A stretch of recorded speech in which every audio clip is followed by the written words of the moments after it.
Maqaba, Kanilma, Kanafura Kulkulu, Waqayyi tokko, Amin.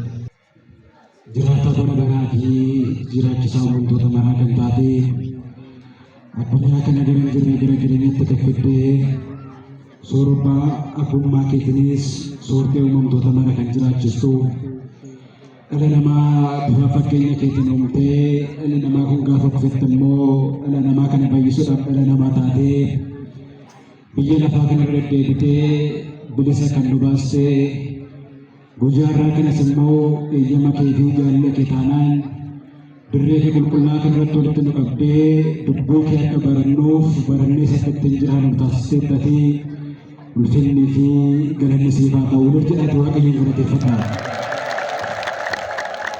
Jalqaba irratti kabajamoo barsiisa keenyaa soora moofaa fi haaraa kan ta'an barsiisaa Yoosef Hordofaa akkasumas kabajamtoota tajaajiltoota mana kiristaanaa kan taatan faarfattoonni obboloonni kan hundumti keessan maaddii dubbii sagalee Waaqayyoo dhiyaate kana soorachuudhaaf fagoorras dhiyoorras kan walitti qabamtan tajaajiltoota mana kiristaanaa kanaa kan taatan waldooleen akkasumas immoo barattoonni dilbataa maatiin Waaqayyoo guddaadhaan hanga xiqqaatti hundumti keessan nagaa Waaqayyootiin akka mooltanii akkana yeroo kana geessan galata Waaqayyoo jennee galateeffamaa maqaa isaa akka galateeffannuuf qooqa keenya kan nuuf saaqee baay'ina jaalala fardummaa isaatiinis immoo mana isaa tulluu qulqullaa kan irratti kan walitti nu qabee Waaqa waaqotaa mootii moototaa gooftaa gooftotaa kan ta'e Waaqni keenya uumaan keenya fayyisaan keenya Yesuus Kiristoos maqaan isaa kan ulfaatee nuuf haa ta'u jedha Waaqayyoon galateeffadha. Qulqulleetti qulqullootaa obboleetti ergamootaa dhala saba hundaa kan taate giftiin keenya qulqulleetti Durbaa Maariyamis maqaan ishee kan ulfaatee nuuf haa ta'u galateeffadhaadha keenyas. Qulqulloonni ergamtoonni wareegamtoonni toloonnis akka kennaa fi kabaja Waaqayyoo biraa qabanitti maqaan isaanii kan ulfaate nuuf haa ta'u sadeessa Waaqayyoon galateeffadha.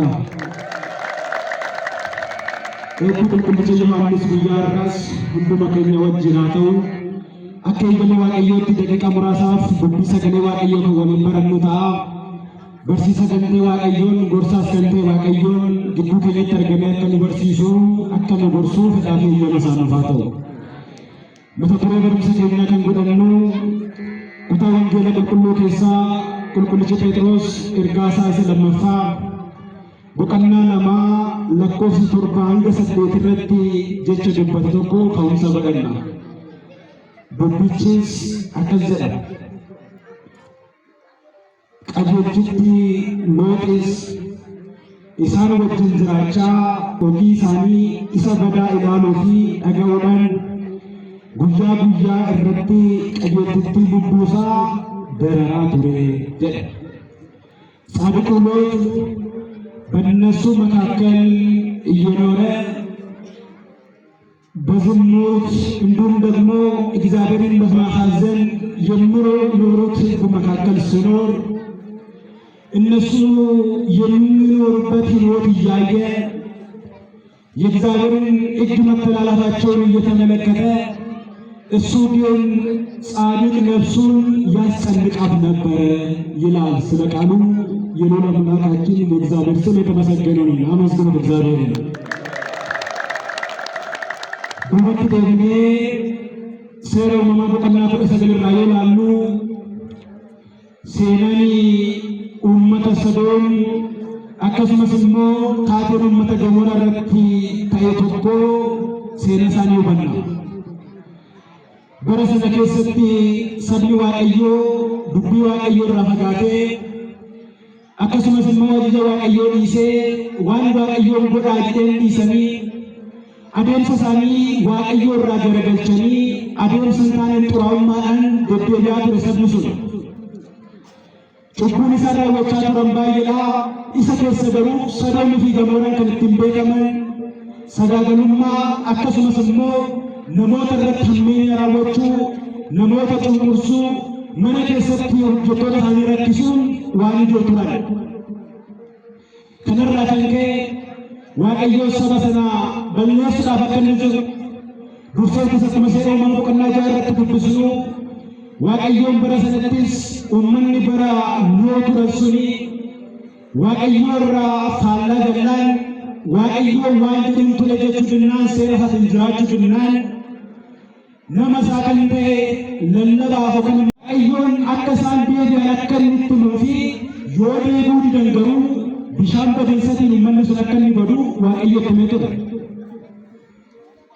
በዚህ በኦሪት ዘፍጥረት ምዕራፍ 6 ላይ እንደምናነበው እግዚአብሔር በዛ በነበሩት ሕዝቦች ላይ ቁጣ ከማምጣቱ በፊት ኖህ ወደ እነሱ ወደ ሕዝቡ ሄዶ እንዲመለሱና ንስሐ እንዲገቡ ወደ እግዚአብሔር ይመለሱ ዘንድ ኖህ ላከባቸውና ተመለሱ፣ ካልተመለሳችሁ ግን ትጠፋላችሁ አላቸው። ይሄንን ካረጉ በኋላ ያ ሕዝብ ግን ኖህን መስማት አልቻለም። የእግዚአብሔርን ትእዛዝ ተቀብሎ ወደ ሕዝቡ ሄደውን ኖህ የእግዚአብሔር መልእክተኛ የሆነውን ኖህን ያ ሕዝብ ሲያፌዝበት ሲያሾፍበት ነበረ። እውነታውን አንተ የምትናገረው እግዚአብሔር እንዲያደርጋልን ብለው ያሾፉበት ነበረ። እኛ 120 ዓመት ካለ 100 ዓመቱን ጨፍረን እንደፈለግ ኖረን በ20ው ዕድሜ ውስጥ ደግሞ ንስሐ እንገባለን ሲሉ 100 ዓመቱ አልቆባቸው 20 ዓመቷን ደግሞ ሳያውቁ ሲዘፍኑ ሲዘሙቱና በእግዚአብሔር ላይ ያልሆነ ድርጊት ሲፈጽሙ እንዳለቀባቸው መጽሐፍ ይናገራል። sabni waaqayyoon hin dhageenye dhumni isaa badiinsadha. Nutis bara keenya keessatti waaqayyoon dhaga'uudhaan kan deddeebinu yoo ta'e alatti waaqayyoon guyyaa tokko murteessatiin gara keenyatti dhufuun sanoodha. Addunyaan biyya lafaa kuni bara Nohitti waaqayyo dhaga'uu isaaniitti irraa kan ka'e sabni suni hundumti isaayyuu Nohiin waaqayyoon yeroo dhumaallee ga'eetoo markaba yookaan immoo doonii hojjedhu oleensaa dheerinni isaa amma kana dalgeessa balalli isaa amma kana jedhee hojjechaa yeroo inni turettillee dhuguma amma dubbina biyyaatti kun raawwataay markaba hojjetee yeroo innillee ammas dhumarratti waaqayyoon uumamni nuuni akka hin banneef hundumaa isaanii dhalaa fi kormaa yookaan immoo dhiira dhalaa taasisee gara dooniitti galchaa yeroo turettillee namoonni qalbii jijjiirrachuu hin dandeenye. kanarraa kan ka'e sabni suni Nohii fi maatii isaa lubbuu 8 irraa kan hafe sabni biyya lafaa irra jiru hundumtuu badee ture. Carraan namoota waaqayyoon dhageenye seera waaqayyootiin namoonni hin jiraanne dhumni isaanii kana fakkaata. Yaa saba waaqayyoo jireenya keenya keessatti nuti akkamittiin jiraachaa jirra? Dubbii sagalee waaqayyoo nutti lallabamu dhageenyetoo deddeebinee mana isaa keessa jiraachaa jirra moo irra daddarbaadhaan akka uummata sanaatitti waaqayyoo yakkaatti jirra kan jedhu of ilaallee madaala keenya irra of keenyee waan nuuf malu qabachuun akka nu bira jiraatu dubbiin sagalee waaqayyoo nutti hima. Kanatti aansetis bara Looxis kan turan sabni suni akkuma kanatti waaqayyoo irratti cubbuu raawwachaa turuu isaanii irraa kan ka'e waaqayyoo ammas jaalala isaa kan ta'e Abrahaamiin ani saba kana balleessuuf jedhattiin jennaan akkuma seera uumamaa boqonnaa 18 irratti dubbisnu waaqayyoon qulqulloota isaa waan hojjechuuf jiru hundumaa isaan mariisisee akkasumas immoo waan godhaanii jaalala koo yookaan immoo garbicha koo Abrahaam kanaan dhoksaaree jedhee waaqayyoon dubbachaa akka inni ture. Kanaafis immoo waaqayyoon qulqulloonni abbootiin keenya hundumti isaaniiyyuu fuula isaa dura akka dhaabbataniif akka isa kadhataniif saba kanaaf ifa mataa isa akka isaan jedhaniif dubbii isaa itti himaa ture. Waaqayyoon balleessuudhaa jennaan balleessuu hin danda'a. waan hundumaa gochuun harka isaa irra jira waan ta'eef. Akkuma tokkoffaa Saamu'eel boqonnaa 1 irratti akkasumas boqonnaa 2 irratti dubbisnu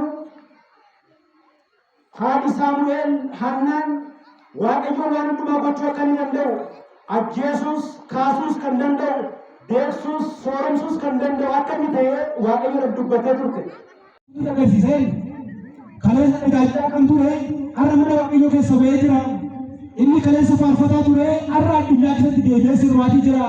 Inni kaleessa sirna qulqulleessaa iddaa jiran tajaajilaa ture har'a ba'ee biyya lafaa keessatti kufeera. Nuti yoo akkamittiin jiraachuu dandeenya kan jedhu baay'een jiraachuu dandeenya. Hubadhaa soo Waaqayyoon waa'ee qajeelummaatiif namaaf sababa kaawwachuun akka hin barbaachisne waa'ee cubbuu keessaniitiif jedhe qulqulluun Phaawulos hojii foonii keessaniif sababa hin kaawwatinaa sababa biyya lafaa kan ta'e dadhabbina foonii keessan qajeelummaa raawwachuudhaaf sababa hin kaawwatinaa adeemsuun dhumtisaayyuu gara Waaqayyootti guddachuudhaaf kan sin geessu haa ta'u malee gara hafuurummaan hin cimuutti sin kan geessu haa ta'u malee kufaatii keessaniif ofii keessaniif foon keessaniif sababa hin godhatinaa sababa taasifachuun hin barbaachisu. Sababni eenyu ni fayyisee beeku waan ta'eef osoo sababni ni fayyisa ta'ee Addaamtu fayya ture. Sababni ni fayyisa ta'ee Heewaantu fayya ture. Garuu Waaqayyoo biratti sababiin uumaan gochuu hin danda'u. Nuti sababiin akka nu fayyisne beeknee jabaachuun cimuun barbaachisaadha. Cimina immoo eenyurraa baranna jennaan Loot irraa barachuudhaan. Addunyaan biyya lafaa nutti mijachuuf dhabuu dandeessi. Nuti sababii garaagaraatiin adeemsa keenya Waaqayyoo irra naanneffannee yoo jiraanne garuu guyyaan tokko akka inni jiru hubachuun barbaachisaadha. Waa'ee kanaatiif qulqullichi Phexros kuni duubatti deebi'ee lakkoofsa 4 irraa gaafa dubbisnu lammaffaa Phexros 2 lakkoofsa 4 irraa kaasee guyyaa murtii akka inni jiru akkasumas immoo guyyaa sanatti namni hundumtisaa gatii isaa akka inni nyaatu Waaqayyoon immoo waan raawwadhaa jedhe sana akka raawwannu akka nurraa barbaadu yoo sana gochuu dinne garuu adeemsa keenyan Waaqayyoo irra yoo adda baane sababni kamuu nu oolchuu akka hin dandeenye Waaqayyoon waaqummaa isaatiin inaafaa akka inni ta'e akkasumas immoo abbaa murtee isa dhugaa kan ta'e inni namoota hundumaaf akka hojii isaaniitti laachuudhaaf akka inni dhufu kitaabni akka dubbatutti akkas jedheera. Waaqayyo ergamoota isaafillee yoo ta'e balleessinaan garaa hin laafneefi qilee abiddaan lagoobuu jiru gara gidiraatti gadi isaan darbate malee akka dhiphatanii fi gidiraatti akka jiraataniif dabarsee isaan kenne. Namoota duriitiinis akka hin jedhineef haa ta'u malee dhugaa lallabuudhaan dhugaa isaa eegee Nohi wajjin lubbuu 8 baraare addunyaa namoota cubbamoota irratti bishaan badiisaa fide. Biyya Sodoomii fi Gamoraas ni gube ni jijjigsee akkasittis isaan adade. Bara booddeettis fakkeenya cubbamtootaa isaan taasise. Isa dibamee qajeelchiti Loot garuu namoota hojii sagagalummaa isaaniitiin badii hojjetan irraa fo'ee isa fayyise. Qajeelchiti Looxis isaan wajjin jiraachaa hojii isaanii fi isa badaa ilaaluu fi dhaga'uudhaan guyyaa irraa gara guyyaatti qajeelchiti lubbusa daraaraa ture. Egaa kunoo Waaqayyoo qajeelota gidiraa irraa isaan akka isaan fayyisuu beekanii cubbamoota garuu guyyaa murtiitiif dhibbinaaf isaan eegaa. Ilaala waa'ee murtoo Waaqayyoo dubbataa. Waaqayyoon warreen isa yakkanii fi tole kan hin jenne ergamoota isaatis illee hin naane jechuudhaan guyyaa jalqabaa irratti samii ergamoota irratti lolli guddaan ta'ee yeroo turetti akkuma mul'ata Yohaannis boqonnaa 12 irratti dubbisnu lolli guddaan ergamoota gidduutti gara Israa'elii fi gara qulqulluu Miikaa'el gidduutti lolli guddaan ta'ee akka inni ture. Waraanni guddaa sanas immoo gargaarsa Waaqayyootiin mallattoo fannoo gooftaatiin ergamoota isaatiin laatamee injifannoon gara qulqulluu Miikaa'eliif akkasumas ergamoota qulqulloota jiraniif akka inni ta'e bofichi yookaan immoo jawwichi kan jedhame diiyaabiloos immoo gara galaana Inxooronixoos yookaan immoo galaana gadi fagoo sanaatti akka inni darbatame ergamoota keessa tokko kan ture. Nagadii isaa warreen isa amanan sana wajjin gara abiddaatti adabaaf isaan kaa'ee jedhe. Ilaala ergamaa kiyya kuni jedhee Waaqayyoon hin dhiisne bara Nohittis akkasu ta'e bara Sodoomii fi Gamoraatti akkasu ta'e inni kun immoo amma guyyaa dhumaatti waan ta'uudhaaf jiru sanaaf inni kun akka fakkeenya ta'uu taasisee inni kun waa'ee nu laallatudha. Guyyaa dhumaa irratti akka kitaabni dubbatu Waaqayyoon deebi'ee ni dhufa tokkoon isaaniitiifis akka gatii isaaniitti isaan laata akka inni jedhu mul'ata Yohaannis boqonnaa 22 lakkoofsa 12 irratti akka dubbisnu akkasumas immoo qulqullichi Daawitis faarfannaa 49 lakkoofsa 3 irratti akka dubbisnu Waaqayyoon akka inni dhufu yeroo dhufuttis immoo cubbamoota karaa bitaasaa qulqulloota immoo karaa mirgaasaa dhaabuudhaaf akka inni jiru fakkeenya guyyaa sanii akka ta'uuf Waaqayyoon isa kana teessisee jedhe.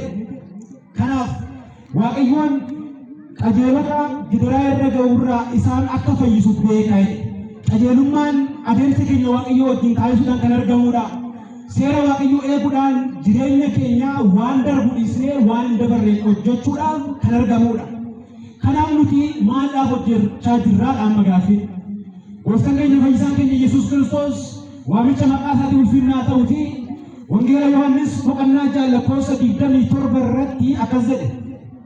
26 irraa kaasnee yoo dubbisnu seera kana duubatti deebinee yoo ilaallu kutaa kanarratti gooftaan akka nyaata baay'isee qurxummii fi akkasumas immoo biddeena isaan qaban sana baay'isee akka uummata sana sooree akkasumas immoo isarraa immoo namoonni hundumtuu nyaatanii gabaa shan kan taasisu sooratanii isarraa immoo maaddiin 12 akka inni ka'ee ture kitaaba irraa dubbisna. Egaa kun ta'ee boodatti bariitusaa namoonni guyyaa kaleessaa gooftarraa nyaatanii dhuganii gammadanii togalan suni bariitusaa barinaan amma goofta barbaachetti ka'an.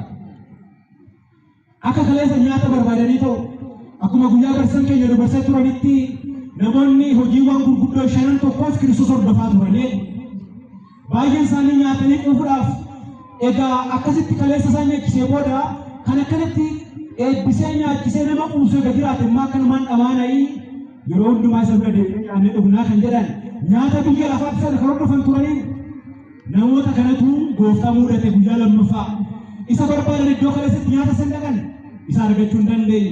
Amma immoo galaana Qibriyaados kan jedhamu tokko ce'anii yaabalaan ce'anii gooftaa barbaadan achis argachuu hin dandeenye.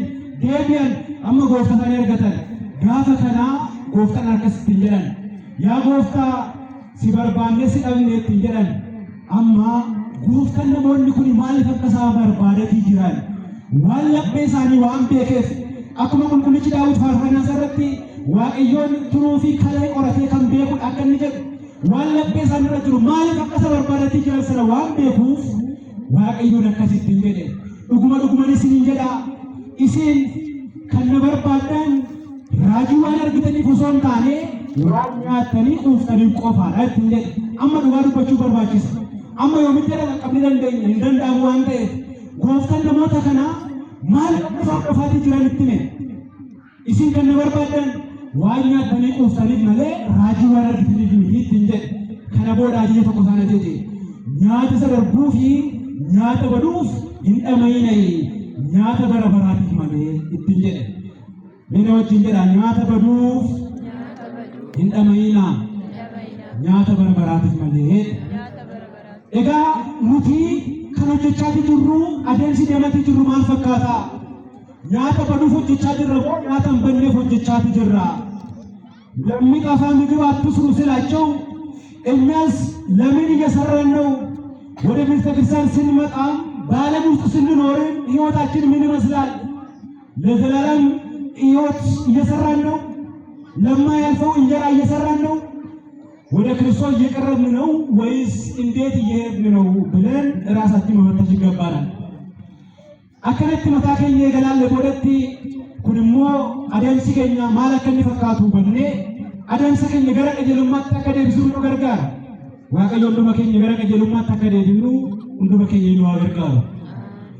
Egaa sabni suni Kiristoos waan jiru isaanitti himee nyaata baduuf hin dhama'inaa nyaanni badu nyaata akkamiiti kan jedhuuf nyaata har'a nyaatanii hodhu beelaamu. Gooftaan keenya immoo nyaata akkamiiti hojjedhaa jedhee nyaata bara baraa kan ta'e nyaata jireenyaa kan ta'e inni isaa akka inni ta'e kutaa kitaaba Wangeela Yohaannis boqonnaa 6 irratti gooftaan waa'ee iccitii qurbaanaa yookaan immoo waa'ee iccitii foonii fi dhiiga isaa bal'inaan kan itti barsiisedha. Jala mureetoo namni jireenya akka inni argatu maal gochuu akka inni qabu jalqabuma kaaseyyuu buddeenni samiirra bu'ee anaadha. Akkasumas immoo buddeen jireenyaa kan ta'e anaadha jedhee tokko tokkoon itti maatii akka isaan galutti jalaa kaasee hanga gubbaatti adeemsi qonnaadhaan tanaan itti himee gaafa boqonnaa 53 irra ga'u immoo inni sun maal akka inni adda baasee itti himeetu gooftaan foon koo kan nyaatu dhiiga koos kan dhugu inni jireenya bara baraa qaba. Foon koo kan nyaatu dhiiga koos kan dhugu inni ana keessa jiraata ani immoo isa keessa jiraadha. Foon koo nyaata isa dhugaatii dhiigni koos dhugaatii isa dhugaatii ittiin jedhe amma nyaanni jireenyaa inni hin balne suni samiirra kan bu'ee dhala namaatiif kan kenname suni nyaata isa kanaadha. Amma nuti nyaata isa kana nyaannee eeguu fi deemuu biyya lafaarra boqochuu barbaachisaadha. namni gara isaatti dhufe deebi'ee hin beela'u deebi'ee hin dheebotu akka inni jedhame nuti jireenya keenya keessatti gara nyaata bara baraa kan ta'e kanatti dhiyaachaa jirra moo dhiyaachaa hin jirru? Adeemsi keenya maal fakkaata? Qophiin nuti qophaatii jirruu fi jireenyi nuti jiraachaa jirru maal fakkaata kan jedhu ilaaluun barbaachisaadha. እኛ መስራት ያለብን ለማይጠፋ እንጀራ ለዚህ ለሕይወት እንጀራ መሆን እንዳለበት ጌታ ሲናገረን መጨረሻ ላይ ደግሞ ሥጋዬን የሚበላ ደሜን የሚጠጣ የዘላለም ሕይወት አለው ካለ በኋላ ሥጋዬ እውነተኛ መብል ነው፣ ደሜም እውነተኛ መጠጥ ነው። ሥጋዬን የሚበላ ደሜን የሚጠጣ እኔ በእርሱ እኖራለሁ እሱም በእኔ ይኖራል አለ። አመስግኑት እስቲ እግዚአብሔርን። ገረሳጠን ከሰለ ጅራሉ waaqayyo dhuma keenya nu gargaaru. Qajeelummaadhaan gaafa biyya lafarratti akka loot sanatti qajeelummaadhaan lubbuu keenya rakkisaa jiraanne gara nyaata isa bara baraa kanatti dhiyaanna. Qajeelummaadhaan lubbuu keenya rakkisaa yoo jiraanne waan darbu dhiisnee waan bara baraa kan ta'e hojjenna. Qajeelummaadhaan kan jiraannu yoo taane amantaatti cimnee addunyaa biyya lafaarra immoo ofii keenya waaqayyoodha foonee jiraanna. እኛ ለሚጠፋ ምግብ የምንሰራ ከሆነ ግን በዓለም ላይ ዛሬ ታይቶ ነገ ለሚጠፋ እንሰራለን። ለሕይወታችን ዋጋ በሌለው ነገር ላይ ጊዜያችንን እናቃጥላለን ማለት ነው። አከሰናቀንታኔ waaqayyo dhuma keenya nu gargaaru. Kanaaf amma qajeelummaan jiraachuudhaan maal haa goonudha dubbiin? Qajeelummaan jiraachuudhaaf amantaadhaan haa cimnu. Akkuma tokkoffaa Qorontos boqonnaa 16 lakkoofsa 13 irratti qulqullichi Phaawulos amantaadhaan jabaadhaa cimaa jedheetu akka inni dubbate namni qajeelummaadhaan jiraachuudhaaf jalqaba irratti amantaadhaan cimuu isa barbaachisa. Amantaadhaan haa cimnu. Amantaan qajeelummaan akka jiraannu taasisti waan ta'eef barumsi ishee lallabni ishee namni jireenya isaa waaqayyo wajjin akka inni taasisti waan ta'eef kanaaf amantaadhaan cimaa jiraadhaa. ንቁ ጠንቁ በሃይማኖትም ጽኑ ይላል። መጠንከር ይገባል። በዚህ ዘመን በሃይማኖት ጠንክረን ካልሆነ በስተቀር ዓለም ራሱ ፈተና እያበዛብን ነው። ከእግዚአብሔር ሊለየን በብዙ መንገድ ፈተና እያቀረበልን ነው። ስለዚህ ካልጸናን ከባድ ነው ይሄ ዘመን። በሪ ከሰ ጅሩ ኩኒ በረባየን ፈተተይራ አዱኛን ብየ ለፋ ቆሩም ሰከለቲ ገራገራት ኑፍ ቆጴስት አከ ጎፍተን ከየዱበት ብየ ለፋራ አንገ ጅርተንቲ addunyaa kanarraa hanga jirtanitti qorumsatu isinirra jira. Garuu ani addunyaa kana injifadheerati isinis injifattu. በዓለም ሳላችሁ መከራ አለባችሁ፣ ነገር ግን አይዟችሁ እኔ ዓለሙን አሸንፋለሁና አለ። ስለዚህ ይሄንን ዛሬ የምናየው ፈተና መሻገር የምንችል ወደ እግዚአብሔር መምጣት መቅረብ የምንችል በሃይማኖት ስንጸና ነው። ስለዚህ ነው ንቁ ጠንክሩ በሃይማኖትም ጽኑ ያለ። ስለዚህ በሃይማኖት እንጽና። ብይ ለፋ አመንታን ነከጀባሉ ከሱም የሱ ኢሱ ደንደስ ሐለ ሚጀታኑ ሁሉ ኢሱ ደንደስ ከናፊስ ኑታለ ሚጀታስ ሚጀታ ተውደቡ ደንስ ካንኩፈን ሶንታን አደምሰ ከኝ ሁንዱማ ከሰት ዋቀዮ ደፉ ከኝ ደበርስኔ ኦፍቢቶዳን አደምሰ ከኝ ዋቀዮ ወጅን ታቀርባችስ አቆመ ሲቲ ሰለሞን ዱበቱ ነምዶ ኦፊሳ ቢቱ ነሩ ማጋራ ቢቱ ጫላይ ይላላ ራሱን የሚገዛ ከተማ ከሚገዛ ወይም ደግሞ አገር ከሚገዛ ይበልጣል ይላል። namni ofii kambitummo seera waaqayyootiin dhameegaa hojiraatu akka qulqullichi Phaawulos dubbate ergaasaa warra Efesoon barreesse boqonnaa 4:1 ergaasaa gaafa barreesse soba kanaaf hidhamaa Kiristoos kan ta'e Phaawulos irraa jedhee barreesse ilaala. Phaawulos bara isaa keessatti egaa waamicha isaa fudhatee gara Kiristoositti dhufe amma kiristaanummaa ari'achuurraa gara ofiisaatti ari'atamuutti gara ofiisaa dabarsee Kiristoos laachuutti egaa dhufee boodatti Kiristoos hidhamaa ta'ee jiraata ture. Seera isaatiin wangeela isaa lallabuudhaaf hidhatee yeroo hundumaa kan jiraatu kanaafidha saba sanaafis gaafa barreessu hidhamaa Kiristoos kan ta'e Phaawulos irraa jedheetu waa'ee isaa dubbataa ture. Nuti seera waaqayyootiin hidhannoo keenya hidhannoo jabaataa amantaa hidhame ta'uu irra jiraata. Qabsuura kiristaanummatiin kan hidhate jabaataa kan ta'e ta'uu irra jiraata. Akkasitti hidhannee jiraannu yoo ta'e addunyaan biyya lafaa nu argachuu hin dandeessu. gara qajeelummaatti guddachuu dandeenya. Waaqayyoon gara qajeelummaatti akka guddannu hunduma keenya nu gargaaru. Kanaaf nyaata baduuf hojjechuurraa gara nyaata barbaraa kanatti deebi'uun hunduma keenya barbaachisaa kan ta'edha.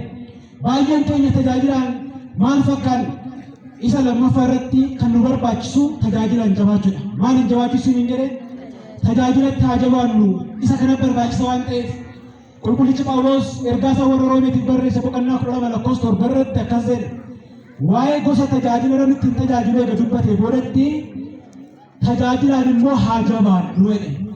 Maalidhaan haa jabaannu jedhe dubbii sagalee Waaqayyoo wajjin jirtu warri dubbii sagalee Waaqayyoo wajjin jirtan dubbadhaa. Maalidhaan haa jabaannu jedhe tajaajilaan haa jabaannu, tajaajilaan haa cimnu.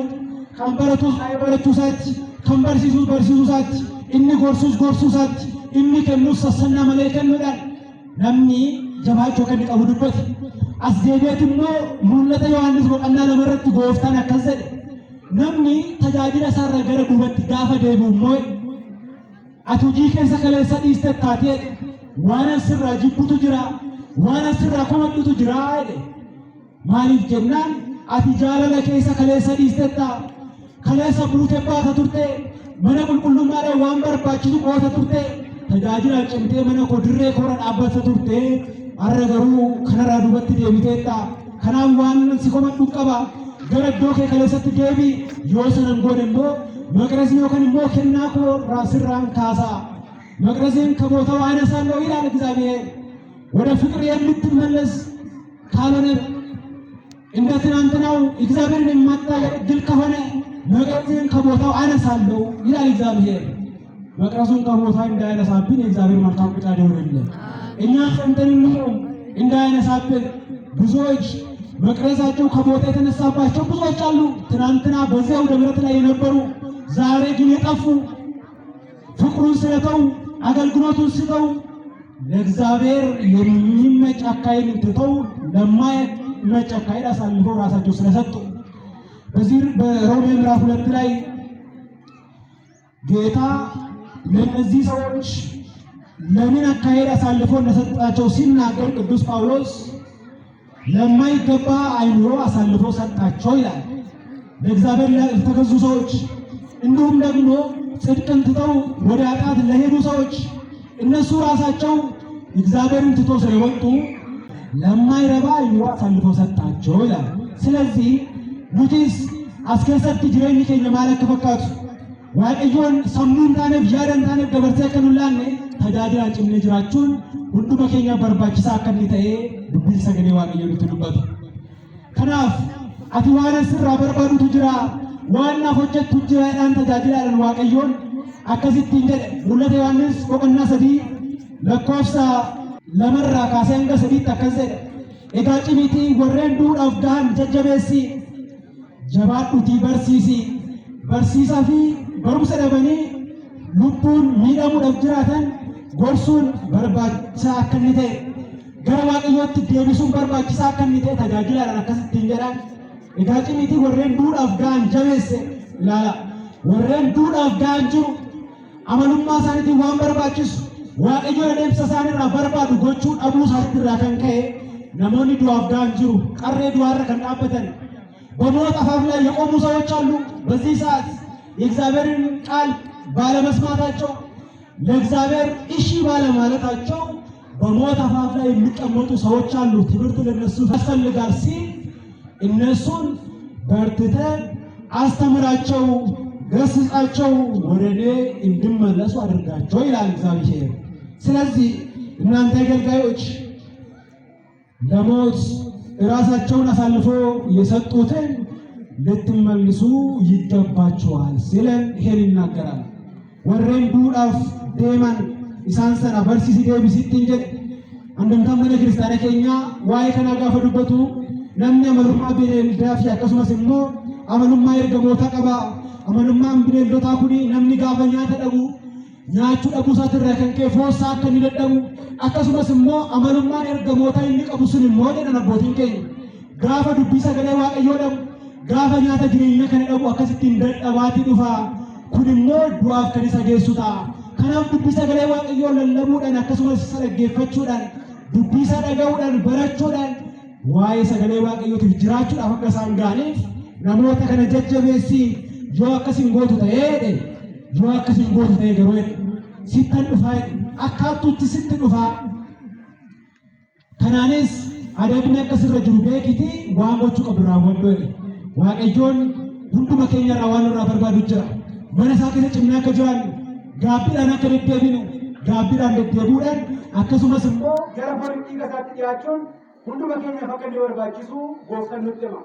Nuti hundumti keenya iyyuu tajaajilaan cimnee mana isaa keessa akka jiraannu akkasumas immoo gaabbii gallee gara foon dhiiga isaatti akka dhiyaannu Waaqayyoon hunduma keenya iyyuu nu gargaaru. Kan nu barsiise kan nu gorse maqaa Waaqayyoo ulfaatanuuf haa ta'u ilaalcha Waaqayyoon galateeffadhaa.